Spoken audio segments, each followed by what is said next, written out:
But as I always say, it's better to have the information and not need it than to be caught unaware. So this event is brought to you today by the volunteers at the Burbank Animal Shelter, the nonprofit wing of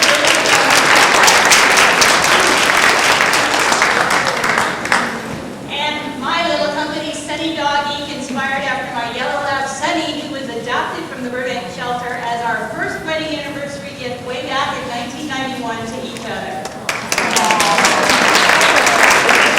And you'll see a picture of her later, don't worry. I'm proud dog mom.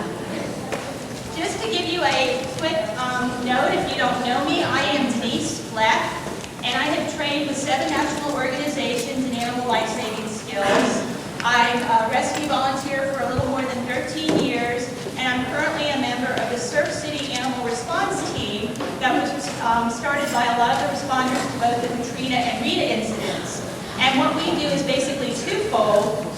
We train communities how to set up temporary shelters in the event of an emergency, whether it be an earthquake, a fire, or a flood, hurricane, whatever type of disaster, because although some wonderful laws have been passed since Katrina and Rita, and that people are encouraged and told to take their pets along, Red Cross shelters are never going to let animals into the shelters with people for health and other reasons. So every community needs to set up its own shelter. So that's some of the work we do, but additionally we train ourselves how to get a cat out of a tree or a dog off a roof, or how to even round up a pack of dogs, because your most loving little Cocker Spaniels, when they've been on the loose during a disaster after just a few days, they, like any other animal, will pack up and actually turn feral quite quickly. So it isn't always as easy as just calling them with that biscuit treat. So what I'm just trying to tell you, rather than bore you to death, and also having an excuse to show the faces of the 3 canines who currently own me, Haiku, Bonsai, and Mr. Rico, I just want to let you know that in addition to some so-called book learning, I've had some hands-on experience, and I kind of know what does work and what doesn't work. But you know, I don't know it all, so that's why we're going to have some other experts talk to you today as well. But additionally, I have worked with U.S. Homeland Security on their Canine Border Patrol program. I was lucky enough to teach Oprah Winfrey's Montecito household staff the life-saving skills of pet first aid and CPR.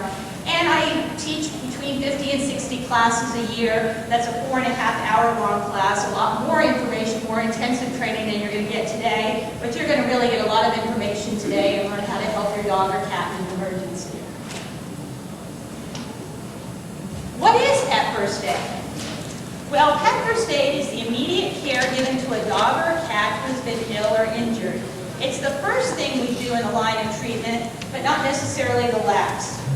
When all of you were a little bit younger and you fell off the swing and skinned your knee, Mom probably washed it off, put a bandage and a kiss on it, or pretty much let you go about your business unless it became infected or you picked at that scab.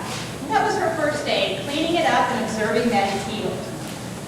The time maybe you fell off that skateboard or that bicycle and came in with an arm just throbbing with pain, she may have whipped a scarf off her neck to make a temporary sling, depending on what decade you grew up in. That scarf may have long been in the drawer.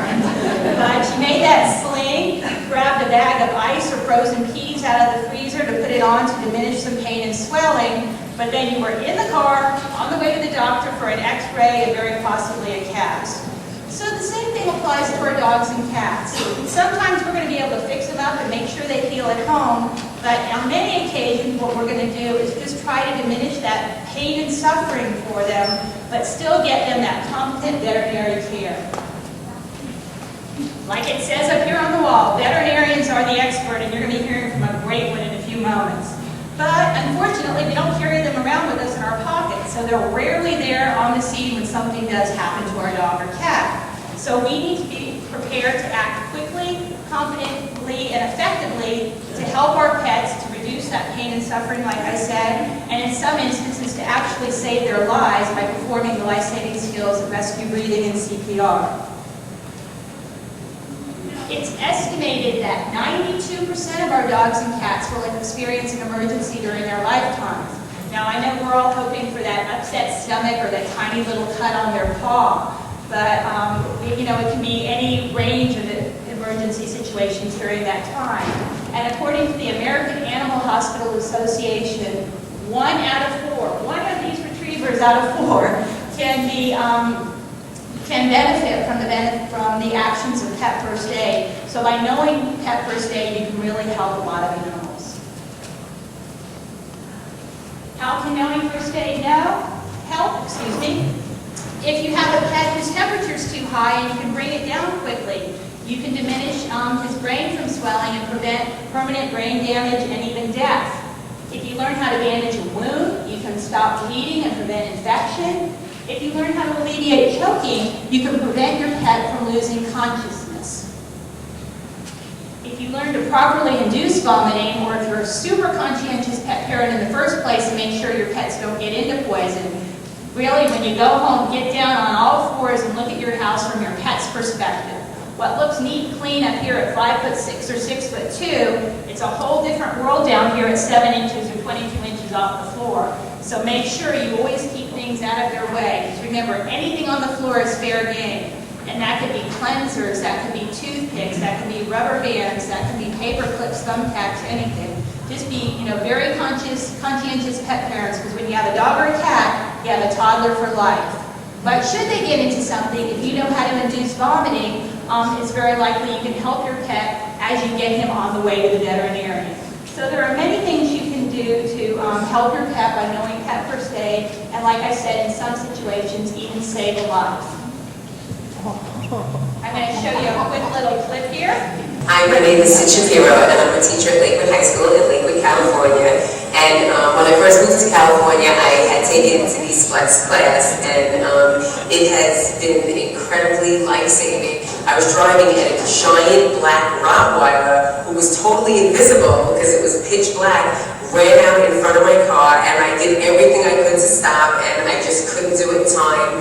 And I heard the thump, and I lost my cookies, and I was like, oh my God, and thank God, I had literally just taken Denise's class like about a month before that, or 3 weeks before that, and instead of totally panicking, like, oh my God, I don't know what to do, and just losing my mind, I was able to go, okay, you were trained, you know what to do, stay calm, and I just, in my head, went through the checklist of everything she said on what to do for emergency, and I was able to check the dog, and I did the snout to tail check and make sure there was nothing bleeding or broken, and thank God the dog was fine. Small car, big dog, that helped. But just knowing that I was able to make sure the dog was fine gave me peace of mind, gave the family peace of mind, and thank God it was a good ending, the dog was fine.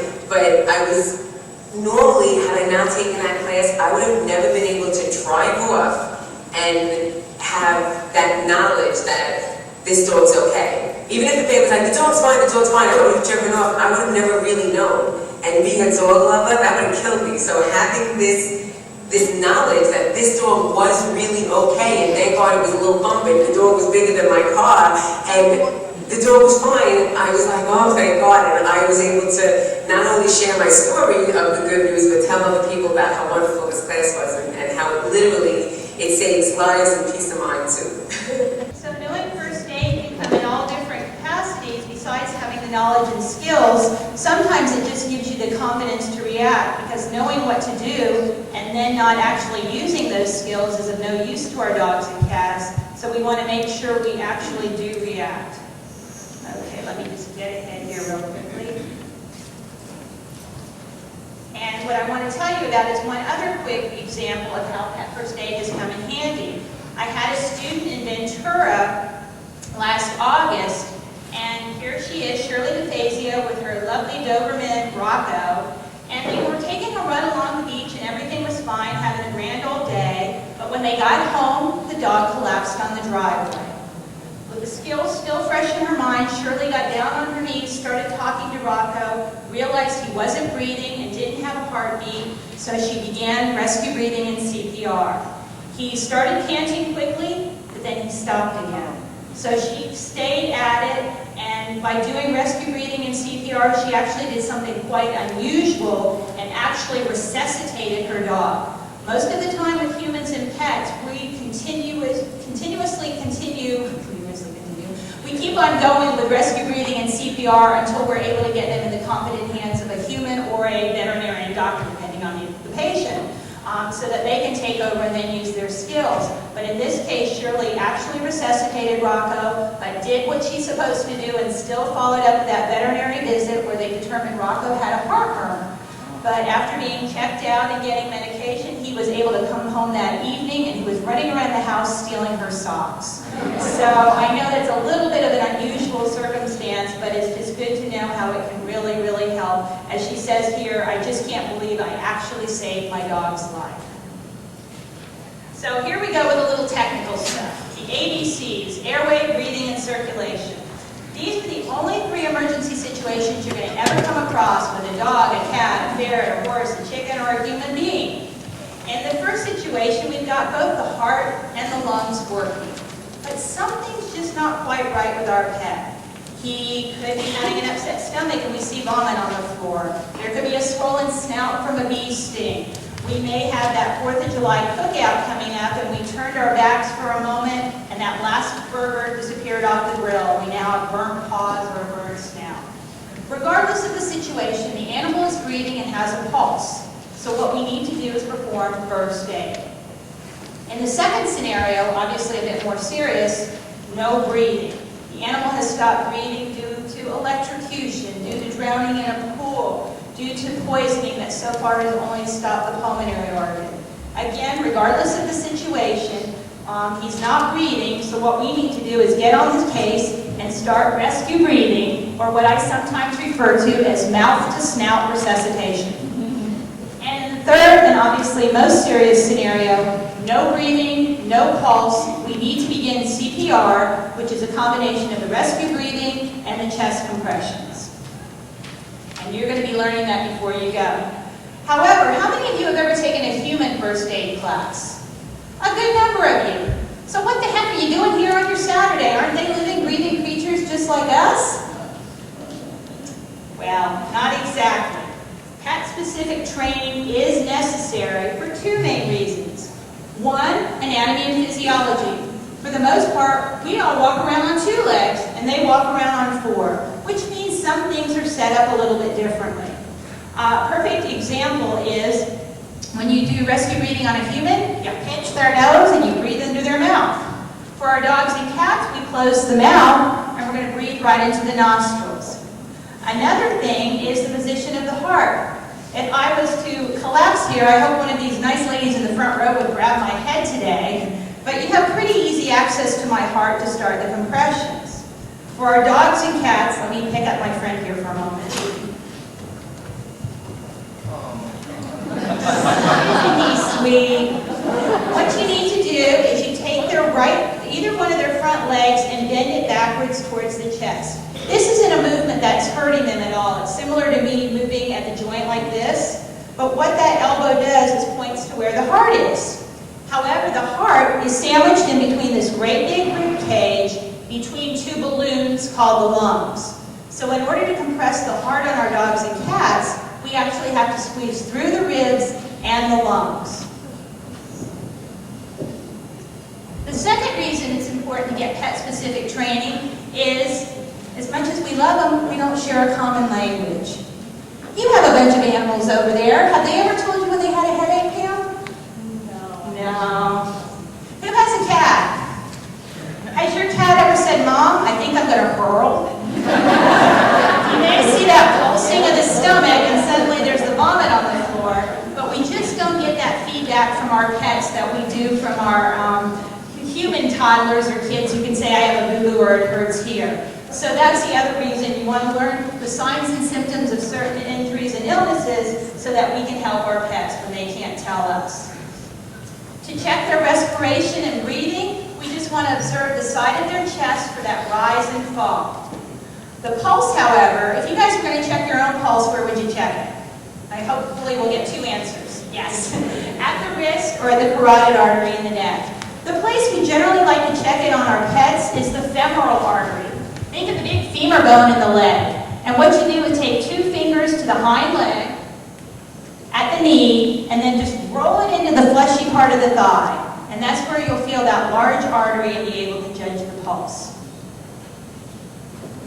As for the temperature, we don't take it in the sharp end. It will be chopped down upon that thermometer. We actually gently take the thermometer and place it under the tail. Lubricating it first is very helpful for the pet. But an important thing to know that is if your pet comes in at 98.6 like you or your husband or wife, that's bad.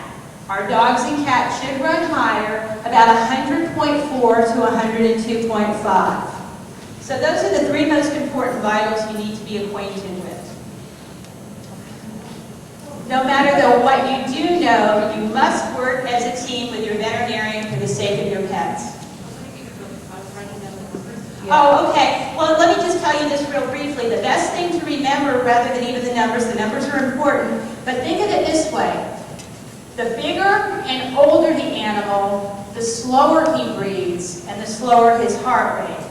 The smaller and younger the animal, the faster those two things should be. So if you remember puppies and kittens with an endless amount of energy just bouncing off the wall, realize they're going to breathe faster and their heart's going to beat faster than the old mastiff who's just plodding along.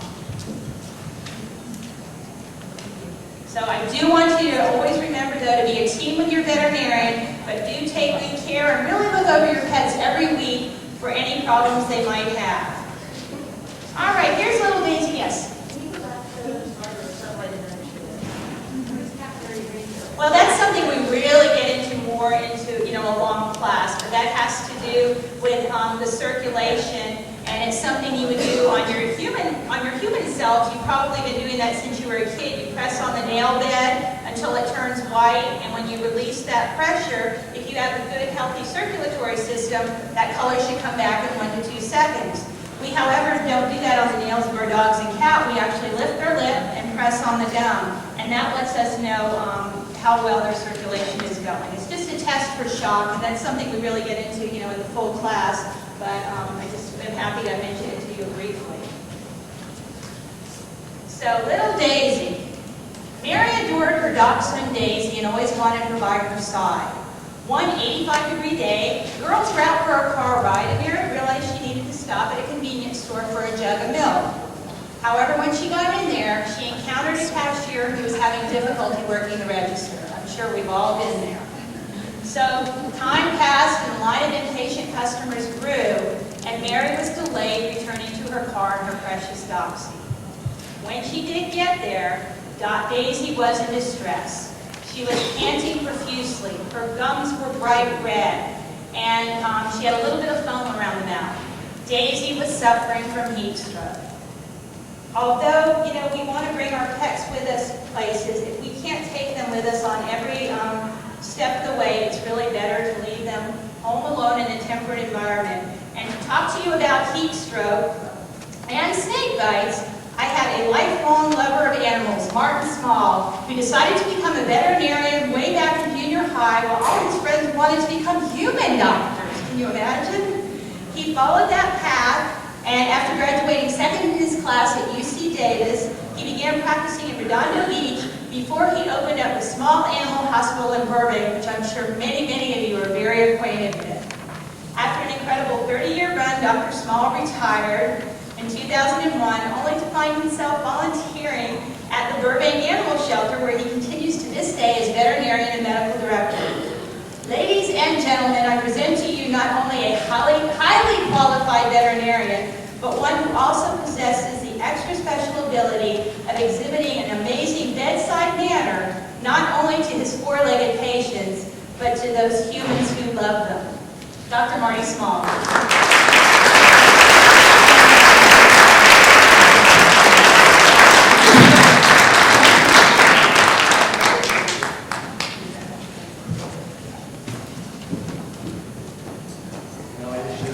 So anyway, I like to have fun when I talk to people, but I'm talking about heat stroke and snake bites today, so we're not going to do a lot of laughs going on here. The situation that has been described here will lead into what we're going to talk about with heat stroke. But one thing I want to point out that over my, you were generous with 30 years, actually it was 42 years before I retired and went to the animal shelter. Over all that period of time, the loss of a pet, the way the pet died, was pretty horrible, but the worst scenario that I have seen over many years is the guilt that the owner has for the rest of their lives. I so it's very important to listen to what we have to say, and it's all pretty normal things, but on how not to have it. The body temperature, as Denise mentioned, the normal one is 101.5 to 102.5.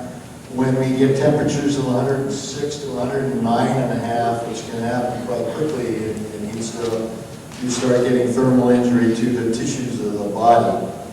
Now, I'm going to just give you a real quick sort of physiological situation that's happening to the body at this time. The heat in the body there's more heat in the body than the body can dissipate, and therefore that's what heat stroke is all about. The initial idea of the body is to open up the blood vessels of the skin, increase the volume of the heart, push the blood to the skin to get the heat to go out.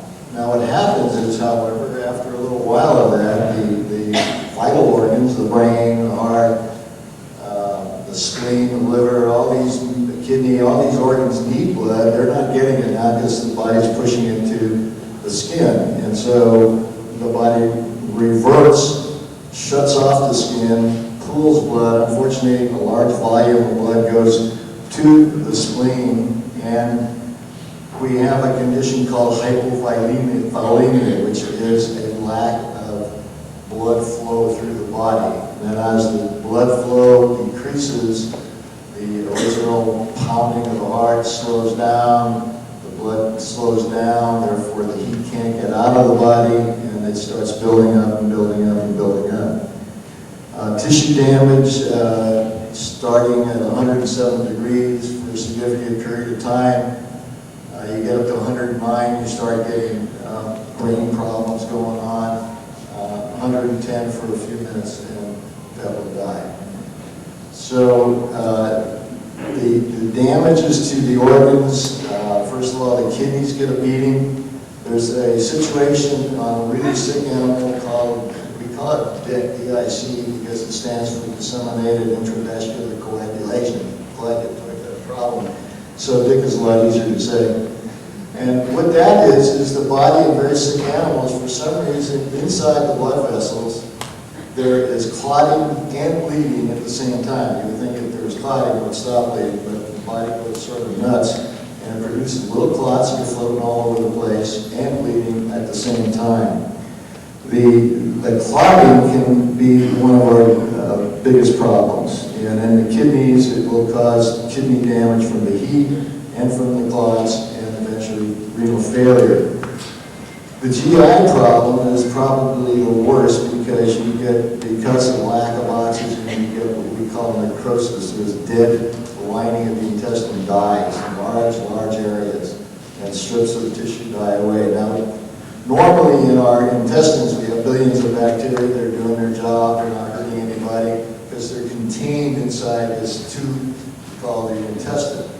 When you get these large areas of necrosis of dead tissue, it opens up that lining.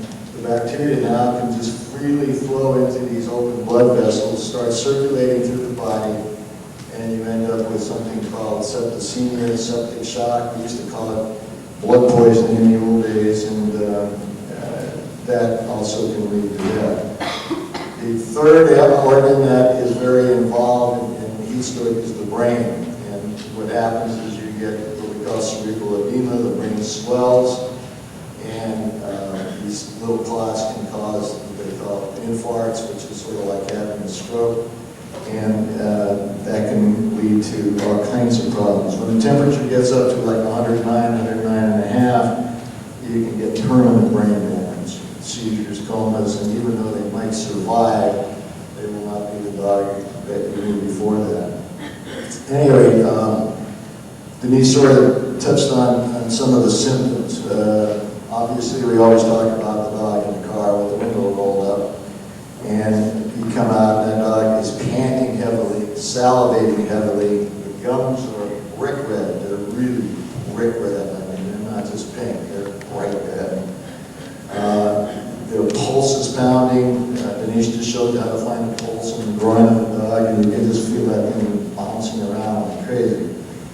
And then as things get bad, they can vomit, they can have diarrhea. And And then as we talked about this volume of blood dropping, and the pulse becomes thready. You can hardly find it.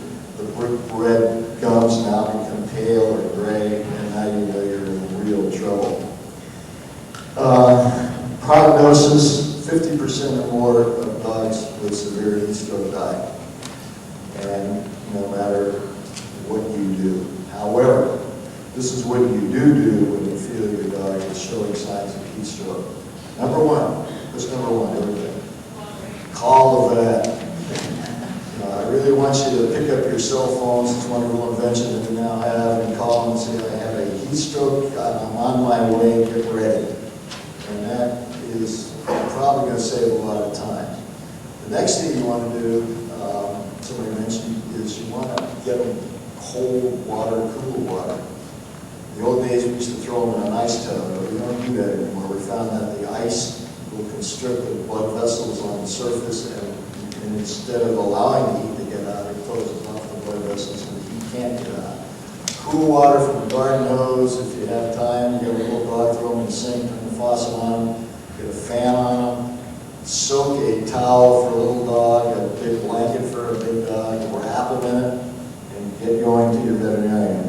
Now, when you get to your vet, they will set, they'll be ready for you, they'll put them on IV, they put them on what we call colloidal solutions, which are heavier solutions than the normal lactic ringers or saline. And we want to try to build up this volume of blood, this volume that has dropped off considerably. There is a drug called starch, which is also given intravenously. Plasma is given intravenously if you feel you're dealing with this disseminated, this victim that we're talking about. If there are signs of brain damage, they will use a drug called mannitol. Mannitol makes the blood very thick, and as it circulates through the brain uses fluid back into the bloodstream to dilute out this thick blood. And we sometimes are lucky enough to get the swelling out of the brain quickly. If you have any signs of blood clots all over the body, sometimes we use heparin. You have to be really careful with heparin. It will dissolve some of the clots, but if you give too much, it will also cause bleeding, and then they can bleed out. So that's basically what you do. I would be happy to say that we can get dogs with 107, 108 degree temperature with cool water and all the things we just talked about down to 103 or so, and then beginning to look normal again. Doesn't necessarily mean you're out of the woods, because of this erosion of the intestinal tract, this manner of septic shock I was talking about. There have been many cases where dogs can go into the septic shock 3 or 4 days later and still die. But the majority of the ones that start coming around in 2 days do survive. And fortunately, if there is no signs of seizures or comatose situation, a lot of them will come back and be normal again. Yes. How are cats different from what you said? Cats somehow or other can control their heat exchange better than dogs, and we don't see it. It can happen exactly the same way we've been talking about, but they are much better at it. In fact, I didn't include cats in the snake bite either, because I've seen cats been bitten by rattlesnakes that do just fine. So, probably rattlesnake killers that they did. No, but they can happen. It would be the same process. So, basically, well, let me talk about 3 other situations. One is, here we go. One is the old dog sitting out in the backyard, and the owner goes to work and leaves a little bit of water, not an awful lot. It's about 75 degrees at 6:30, 7 o'clock in the morning. Dog's sound asleep underneath a shady tree, and everything's fine. Sooner or later, old dog, arthritic, gets up, finishes water, lays down into the shade, falls asleep. Now the sun's moving, the shade's moving, the dog's now out in the sun, arthritic can hardly get up, and it just sort of lays there, and it gets hotter and hotter and hotter. And this too will end up as heat stroke. So you need to be prepared. It's going to be 90-something tomorrow. just don't let your dog stay out if they're old, tired. And then there's another group, these what we call the brachiocephalics, the bulldogs, and the American bull, the English bull, and the Boston, the kind of dog that God never would have made man makes them. But, you know, every breath they take is a struggle in normal times. And so you get these dogs out on a hot day, and some kid runs around in front of the house, and the dog starts running after it, barking and panting and barking, and pretty soon panting becomes more serious. They struggle to breathe, their core temperatures start to go up, and they too will go into heat stroke. So you have to be really aware of these things. You do not want to leave an old dog out if you know it's going to be a 100-degree day or 90-degree day, unless you have an enclosed patio and tons of water. I would recommend you be in a house in air conditioning. The same with the bulldog, the same with the pug. Somehow or other, Weimaraners are very susceptible to heat stroke, so you just need to, it's just common sense. You can prevent heat stroke. Heat stroke does not have to happen ever. So don't, if you're going to go in for that quick run to the market to buy a gallon of ice cream because it's a hot day, leave your dog home, unless you have a kind of market where you can carry your dog in there with you. But do not leave them in the car. Well, leave them. Yes? Does shaving a heavy coat help or make It helps. It won't stop the problem. You get a little bit quicker release of the heat from the body, but again, all of these scenarios, I wouldn't put a shaved dog outside, or if it's an old tired dog, they can't get up and move around and doesn't have enough blood. Anyway, that's all I have to say on that. Let's go talk about snakes for a while. Into my picture. Oh, good. This, by the way, is the case that you might want to consider mouth to nose or snout. What you call it? Snout to mouth. Because this is a dog bitten by a snake, and sometimes you get these snakes that are so swollen that it just closes off the respiratory tract and you can't breathe. And you can die from that quicker than you can from the toxin. Anyway, we're talking about the California rattler. And the normal scenario that I used to have all my snake bites, I would say 80% of them is somebody taking a walk up to the bell and no other dogs are around and they want to keep it natural. And so they take the leash off and the dog runs around and is having a great old time and goes in the bush and all of a sudden lets out this scream. And it comes out, either applying its nose or carrying its leg and getting rapidly swollen and possibly rapidly sick. And if you are lucky, you can look and find a couple of puncture marks. If not, just that kind of history would make you first think of a rattlesnake. A snake and probably a rattlesnake. The ones we have here, the western rattlesnakes, they have a lot in common. The diamond-hip rattlesnake, when they use a vaccine from, they have vertical pupils, so horizontal pupils. They have a real broad head, triangular, and they have these pits in their face. That's why they're also called pit vipers. I'm not recommending anybody get that close to this thing to find out if it has a vaccine. I'm just telling you that's one of the ways they can separate. There are plenty of them up there. They're reptiles. They come out in the warm weather. They're hungry. There's young ones. There's old ones. The young ones, by the way, would be more toxic sometimes because they don't know how to meter out their venom. They just let the whole load go all at once, and therefore they can really pour a lot of venom into a small dog can need more anti-venomous treatment, which I'll talk about in a minute, than a large dog because they are getting more venom per pound than the large dog. So it can happen quickly. What's the first thing you do? Okay, when you call your vet, that's the first thing you're going to ask, and that's really important. Do you have anti-venom? Because a lot of vets don't have it because it's a little bit harder to get. There was a period of time when I used to call St. Joseph's to get it. And there was another period of time when even St. Joseph would give them because they didn't have it. So it's much more available than it used to be. It's only like $200 or $300 a mile. I remember the first time I gave one was back in, golly, 1960 something, when a guy called me, and I remember calling him back. This was like 10 o'clock in the evening and on a Sunday, and I said, I hate to tell you this, but I'm going to use 2 or 3 vials, and these darn things are $25 each, you know, so things have changed. So anyway, you call your vet, you do not cut the wound, you do not suck the wound, you don't do anything to it, you just get the dog down there as quick as possible. Face bites, is he still there? No, he's not there. You can see what's going to happen with a face bite. The whole thing can swell up like a balloon.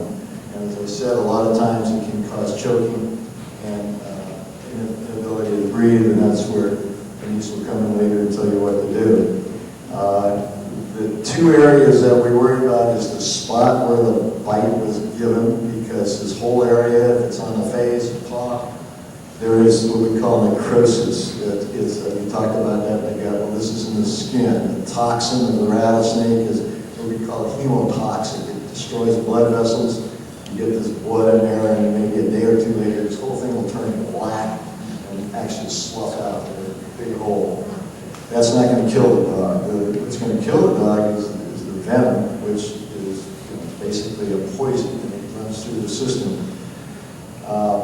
There have been a lot of cases where dogs never got the antivenom because the owners couldn't afford it, and they got better. The big dogs in particular, some of them will get what they call a dry strike, where they actually don't get any venom, and they'll do fine and get some antihistamine fluids. If a dog is showing symptoms, though, it would be foolish not to start antivenom. And antivenom is given very slowly over about an hour, along with other IV fluids. If at the end of the first vial, the first hour, the dog is still showing symptoms, or symptoms are getting worse, so the second vial, sometimes up to 3 or 4 vials. I got 30 seconds. Okay. Let me go on quickly to one thing. There is a vaccine against rattlesnakes. The vaccine is made in California. It is not USDA sanctioned because anything that's done in the state and sold in the state doesn't have to go that far. So there's not a lot of really follow information on it. I would say I can spend another 20 minutes talking about all the pros and cons from this, from all the different doctors that have used it. If you're going to be camping a lot, you're going to be in snake country a lot, I would probably use it. Would I trust it? No. If your dog gets bitten by a snake and you've had 2 doses of vaccine, be glad you had them, but don't depend on them to save your dog's life. Get to the vet. If the dog's sick, get some antivenom in addition to the vaccine. With that, I will cut. Life is like a box of chocolates, unless you are a dog, or a cat, or a ferret. Meet the Sunny Dog, who I alluded to earlier, who was adopted from the Burbank Animal Shelter back in 1991. It was my whole inspiration for leaving my day job as a studio publicist and working with the 4-legged animals rather than with the 2-legged ones. One morning, I awoke to our precious yellow lab Sunny with all 4 paws planted firmly on the kitchen countertop. Her nose was buried in a no longer covered jar of Hershey's Kisses. Fortunately for my timing, it saved the day, and Sunny suffered only a scolding. But a much smaller dog could have suffered seizures, rapid heart rate, vomiting, diarrhea, and even death from consuming that much chocolate. How much chocolate is too much? Basically any, because we don't want to get them used to the taste of chocolate and wanting to acquire that sweet taste. Like that certain type of potato chip, once you've had one, you want another and another. And the problem is there is no specific antidote for chocolate poisoning. If you found out your pet has consumed chocolate within the first hour or so, you're going to want to induce vomiting. But if it's been any longer than that, the vet's just going to have to treat whatever symptoms present themselves. To give it to you real quickly in a nutshell, and remember, every animal, dog or cat, responds differently, but this is one of the many reasons it's really important to always know what your pet weighs, not to only keep them at a healthy weight, but to be aware of what they weigh. because you may need to administer certain medications or treatments. For milk chocolate, which is what most pets do get into, or milk chocolate candy bars, 1 ounce per pound of the pet's body weight can be fatal. So that means 10-pound cat, 10 ounces of milk chocolate, he's in trouble. 100-pound dog may need 100 ounces of milk chocolate, but you know what? A lab, a retriever, a Rottie, a Dobie, a Great Dane, they can do 100 ounces, no problem. As the chocolate gets darker, the more fatal it is to our pet. Dark chocolate, we're closer to a ½ ounce per pound of pet, and the most serious culprits are the cocoa powder we make our hot chocolate out of, the baker's chocolate that might be in our pantry, and even that chocolate mulch that you put around your potted plants or have in your garden beds. Not only is that farbery because it's tree bark, but those chocolates contain a much higher level of theobromine. Theobromine is both a cardiac stimulant and a diuretic. So that's why it speeds up the heart rate and pulls the fluids out of our pet's body. So no chocolate for Fido or Fluffy or even your little ferret friend. If you must induce vomiting because you found out he consumed chocolate within a matter of moments, you put in a syringe 1 tablespoon of hydrogen peroxide for every 15 pounds your pet weighs. Dribble that on the back of his throat, close his mouth until he swallows until you get the amount down. I've seen pets respond to hydrogen peroxide within 30 seconds to up to 5 minutes. If it doesn't work, you can apply up to 3 doses, but this isn't the end all. Once you do get your pet to vomit, collect some of that vomit, bring the can of poison if you know whatever it was he consumed, and hightail it to your veterinarian. Because even though you did get some of that out of his system, you don't know how much poison may have left the stomach and be traveling to the vital organs. So it's imperative that you still have him checked out by a veterinarian. But 1 tablespoon per 15 pounds of your pet's body weight will induce vomiting. I know a lot of you are thinking, why would I put hydrogen peroxide in my pet? That's a poison in itself. But it will come back up along with whatever the pet consumed. But there are many times you will need the help of a veterinarian. And he gives a drug, epimorphine, I believe, in either in an injection form or this amazing little pill that goes in the eye and dissolves. So, you know, be very careful about what your pets get into, but do call your vet, and if he suggests to induce vomiting, that is the way to do it. We don't stick our fingers down their throats for that. Now I'm going to, yes, cats as well. Cats sometimes are a little bit more difficult to make vomit, but I've had many students over the years be able to do it, and I only had one who didn't, who called me back 2 weeks later when she realized her hydrogen peroxide had expired 2 years before. So, you know, a pet first aid kit, which we'll talk about later, is only as good as the human that keeps up with it. So remember, when you use something, replace it. If it's old, get a new one. But without further ado, I'd like to introduce one of Burbank's finest, Animal Control Officer John McCullough.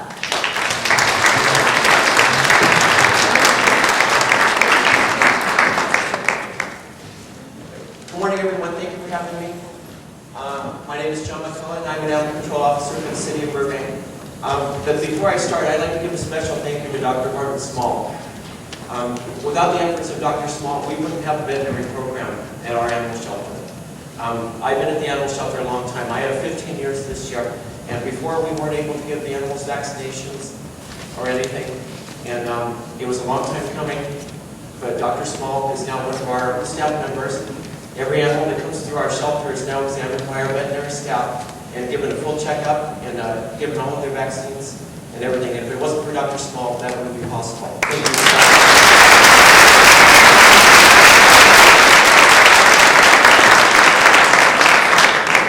Okay, well, in Burbank, we do things a little bit differently. Our animal shelter is a bureau of Burbank Police Department. I'm not a police officer, but my job is to enforce the animals, or the laws that protect and help the animals. A lot of people think that the dog catcher is the bad guy. And I want to make everybody know that I'm not a bad person. I have 5 years experience working for a veterinarian before I worked at the animal shelter. And obviously I wouldn't be in this business if I didn't care about the animals. And so that's why I'm here. I was asked to tell some stories about different ways that we've rescued animals. In over 15 years, there's probably too many stories for me to tell. But, you know, the point of us being here is you never know when an accident can happen. I'm going to tell one of my most recent stories that happened maybe 2 weeks ago. And actually, Dr. Small helped me with the cat that we rescued. A couple weeks ago, there was a guy riding on a skateboard who was going down South Victory Boulevard near Alameda. And he was riding on a skateboard, and he looked down in the wash at the LA River, which was near Victory and I believe Elm Street. And he saw a cat that had fallen into the wash. And he called the animal shelter. And I went out and responded. And sure enough, I looked down there, and there was a cat who had fallen into the wash. I don't know how it got down there. But my job was to go down there and try to rescue the cat. And, you know, I'm not a big guy, and it was maybe 30 feet down. And I was thinking, how am I going to get down there and rescue this cat? Luckily, there was a ladder that's bolted to the wall at the side of the wash. And I had to figure out a way to get through the fence. I didn't have a key that would open the gate. But luckily, the fence, the chain link, was off the gate. And I was able to get through the gate, and I had to go down into the Los Angeles River. What I had to do was I had a rope in the truck, and what I did was I tied a rope to the carrier box that I was going to put the cat in with the catch pole that I was going to use to catch the cat. And I lowered that down into the wash first, and then I had to climb down. And I was able to get that cat, and I put it in the cat carrier, and I was able to pull the cat up out of the wash, and I took it straight back to the animal shelter. And Dr. Small luckily was there that morning, and Dr. Small treated that cat. And with cats, you know, a lot of times it's very unfortunate because we don't return a lot of cats to the owner. But Dr. Small treated that cat, and the next morning, to my surprise, the owner came. The owner came and claimed that cat, and we saved that cat's life. So that was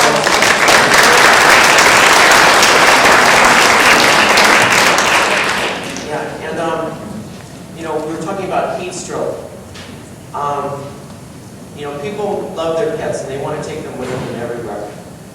And the thing about heat stroke, people take their dogs with them, you know, on a hot summer day, and they obviously love their animals enough to take them with them, but they just don't realize, you know, what they're doing, you know, because even on a hot summer day with the windows all the way down, it's at least 20 degrees hotter inside the car, even with the windows all the way down. On a hot summer day, it's too hot to take your pets with you. I don't write a lot of citations, but let me tell you, if someone gets a citation from me, they deserve it. Yeah. You know, people put their animals, you know, in the car, and in just a few minutes, you know, they can have damage to their brain. And I'm not allowed to, you know, to bust into the car, you know, but if it's serious enough, we'll call the police out, and we can break into the car, we'll impound the dog, you know, to protect the animal. Didn't that law change about busting into a car? I'm just curious what the latest is. Actually, I think you're absolutely right. I think we do have the right to do I it. think we should. Yeah, but it has to be in no extreme circumstances. Thanks. When the number one reason animals die in our country and around the world is from lack of food. You see people at Starbucks feeding their faces, and they go, may I get your dog some water? We had some this morning. I go get it, and then I have to go get something cooked. So please, water. Yeah.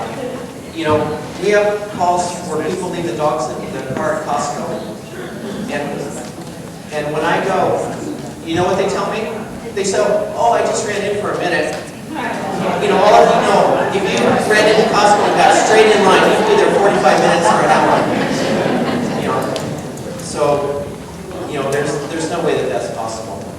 You know, I remember when I first started, there was a man who had a rabbit that he couldn't keep anymore, you know, as his pet. And there's a pet shop, which is actually still there, called Pet Mania, which is near the Lakeside Shopping Center, near Casson Oak. And I'll never forget, it was a hot summer day, and the man had it was an older Porsche, you know, one of the type that had a hatchback. And it was a hot summer day, and what happened was, he had that rabbit, and he couldn't keep it anymore.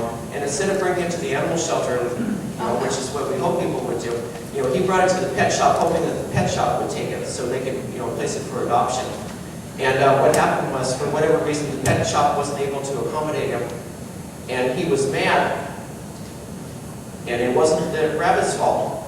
But what he did was he left the rabbit in a cage in the back of the car, in the hatchback, with the sun beating directly down on it. Yeah, and someone called, and I came as quick as I could. The dog catcher, they don't let us go code 3 like a police officer. They don't let us go lights and sirens, but we do the best we can. This is one we couldn't save. That rabbit died. He left it right in the sun, and the rabbit was still alive when I got there. The police came and we got the rabbit out of the car, and we tried to pull it down, but it didn't. It died.